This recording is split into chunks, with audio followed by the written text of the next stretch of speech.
Hello class, welcome to another video for CIS270. My name is Dr. Conrad and today we're going to be talking about malicious code and social engineering. Let's jump into it. What is malicious code? So malicious code refers to software or scripts that intentionally exploit vulnerabilities, disrupt systems, steal data, or cause harm to your devices, network, and or user. Unlike benign programs, basically benign means um, not doing anything.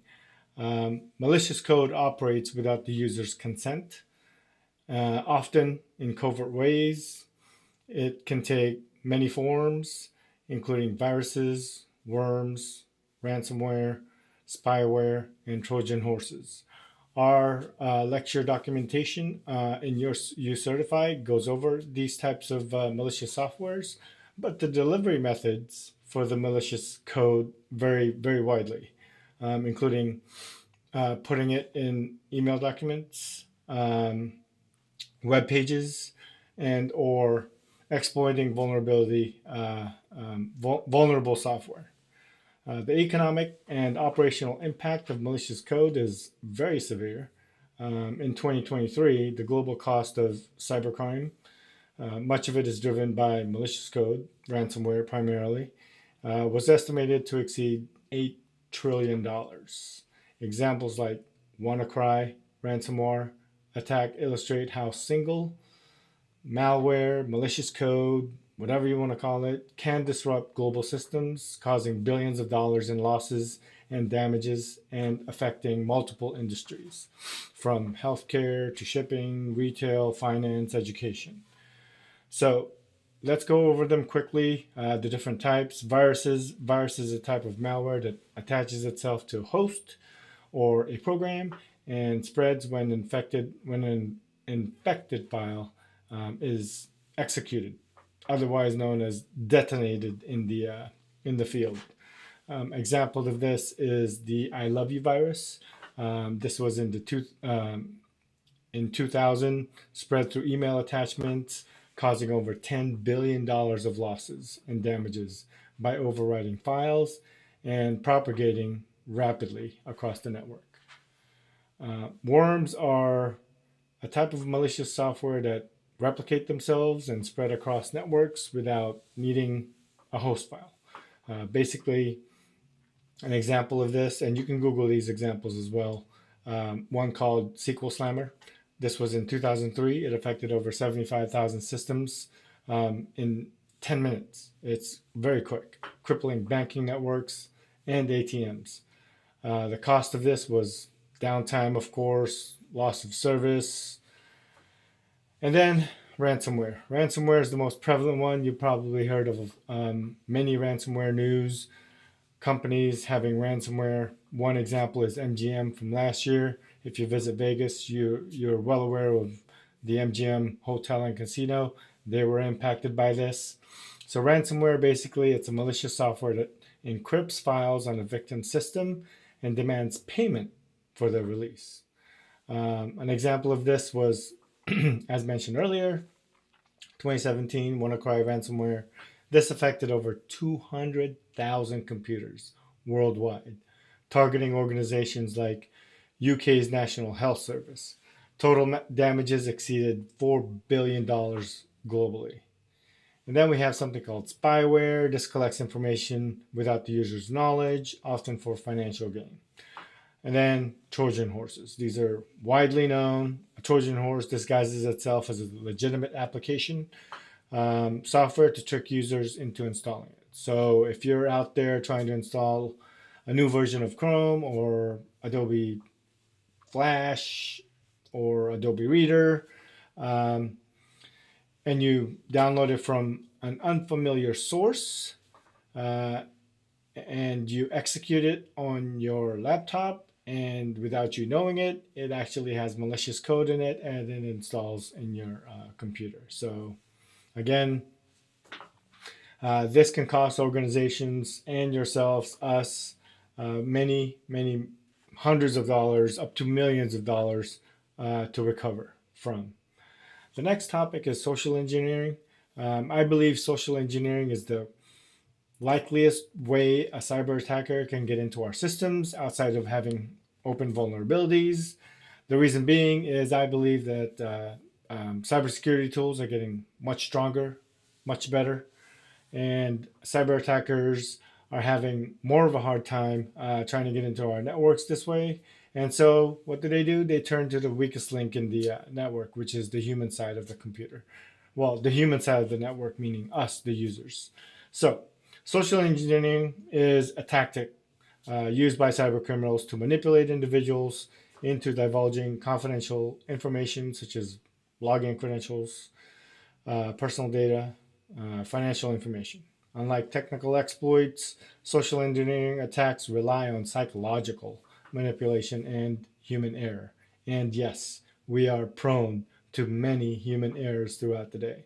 These attackers exploit trust, fear, urgency, curiosity. So when you get an email that says, hey, your delivery is going to be delayed if you don't update your payment information, click here. Make sure you review the email thoroughly. Where it's from, did it come from a reputable source, and is the link provided actually going to the business URL, right? So, for example, if this was FedEx sending you this email, and there's a link in the or URL in the email, make sure that that actually leads to FedEx. In most cases, it does not. It actually leads you to a malicious website, and that malicious website could download and install malicious software on your machine. So, what are the types of social engineering? One is phishing. Attackers send fake emails and messages to appear to be legitimate from another business, a coworker, tricking victims into sharing sensitive information. An example of this is 2016 attack on John Podesta. You can email this. This is Hillary Clinton's campaign chairman. So basically, this led to a significant data breach, leaking a lot of confidential information. And this is preventable. Use email filters. Verify the senders, like I was saying. Educate employees. Security awareness. Identify phishing attempts so that the user is better prepared to handle and report these types of attempts. Another social engineering technique is pretexting. Here, attackers create fabricated scenario to gain trust and extract information. An example would be a scammer pretends to be an IT support person and asks for a login credential. This is exactly what happened to MGM. Another example would be someone pretending to be your CEO or manager, right? They send you an email or a text telling you, hey, I don't have my equipment, I don't have my phone, I'm sending you this text or email. Could you please buy 100 gift cards from Best Buy? I'm trying to send rewards out to your employees. And then next thing you know, those gift cards are gone, and you've been scammed for over hundreds of dollars. Another technique is called baiting. Attackers lure victims by prompting something enticing or something urgent, such as like a free software or something is going to be delayed or you're going to miss a payment, right? To prevent this, again, user awareness. Make sure your users know what they're getting into when they see these types of emails and how to report them. And then finally, tailgating. This is an oldie but goodie, otherwise known as piggybacking. Basically, when you badge into your office or school, someone will follow you very closely so that they don't have to badge because they don't have a badge because they are not authorized to enter that building. So, definition: unauthorized individuals gain physical access to secure areas by following an authorized person. To prevent this, you have to enforce strict access control policies, make sure everybody's trained, and then to follow the directions, making sure that if someone's trying to follow, to stop them and have them badge. All right. Let's go over some password attacks. Password attacks is a small module for the week, and I'd like to go over very quickly. Some password attacks techniques that cyber attackers would use against us would be something called brute force. Basically, this is guessing a password through automated methods. In some cases, they'll use certain information that they might know about you, like a birthday, race, type of car you have, where you live, your kids' names, etc. That could also be a dictionary attack as well. Um, you can use that with a combination of just random list words, common passwords, right? Birth dates, um, Christmas, holidays, things like this. And then something called credential stuffing.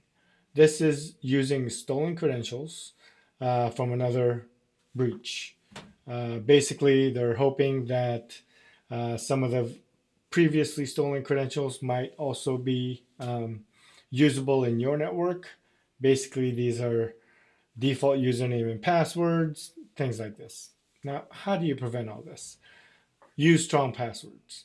Strong passwords are complex with a mix of characters, uppercase, lowercase, special characters, numbers, and ideally they would be phrases so that they can be easily remembered by the user with a combination of mixed numbers. So, for instance, if you have change in your password, perhaps you would use capital C, H, the at sign for A, an N, a G, and then a 3 for E, right?